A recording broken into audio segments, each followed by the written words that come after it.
Nah, kita lanjut. Ya gini cerita waktu kuliah dulu ya. Gue keinget banget, ini pasti kalian juga ada nih. Pasti ada dari kalau pas waktu kalian kuliah itu, kalian tuh kayak ada janji di circle kalian tuh kayak kita bakal lulus bareng ya. Nah, terus pas udah ini udah di semester akhir, kalian akhirnya berpisah dengan sendiri-sendiri dengan langkah dan tujuannya masing-masing. Atau mungkin setelah lulus kalian tuh sudah tidak saling mengenal satu sama lain dan tidak saling apa namanya, tidak saling ada komunikasi lagi. Apakah ada yang lihat dengan video gua kali ini? Gua rasa banyak ya. Jadi kayak kita tuh waktu kuliah tuh kayak kita tuh idealis banget gitu nggak sih? Kayak guys kita lulus bareng-bareng ya, nanti kita foto prewed, kita foto prewed. Nanti kita foto ini foto wisuda, kita buat nama-nama, nanti kayak kalau misalnya udah ini udah lulus kita copot namanya, kita foto bareng, lempar toga dan segala macam bla bla bla gitu.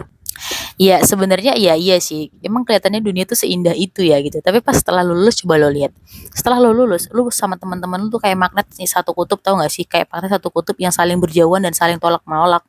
Intinya gini, itu adalah salah satu contoh dan pada intinya adalah sebenarnya nggak ada sesuatu yang abadi gitu. Jadi gue mau bilang mungkin kalau mungkin ketika kita belum mendapatkan kesulitan dalam hidup, kita tuh hidupnya pasti bakal idealis banget. Tapi ketika lu udah ditampar dengan kenyataan dalam hidup, gue yakin hidup lu bakalan lebih rasional dan lebih pragmatis. Tapi mungkin bakal banyak orang yang tidak setuju, atau mungkin ada juga yang setuju dengan pernyataan gue kali ini. Tapi tetap aja gue bakal ngomongin ini. Jadi buat lu gue mau ngasih tahu ya, nggak usah terlalu idealis banget lah. Kayak mikirnya kayak, wes kita bersama-sama ya, nanti kita kuliah bareng, jurusan bareng. Bego lu kata gue. Apalagi yang lu misalnya ngambil jurusan karena temen lu ngambil jurusan itu, atau sahabat lu ngambil jurusan itu, atau pacar lu ngambil jurusan itu biar lu deket-deketan aja ngono.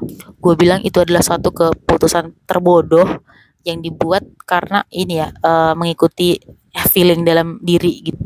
Coba dah, tapi sebenarnya ya kalau menurut gua, lebih enak kita berpikir secara rasionalis dan pragmatis ketimbang kita berpikir secara idealis. Kalau kita berpikir secara idealis itu kayak apa ya, kita hidup kita tuh kayak khayalan aja, walaupun sebenarnya boleh-boleh aja gitu.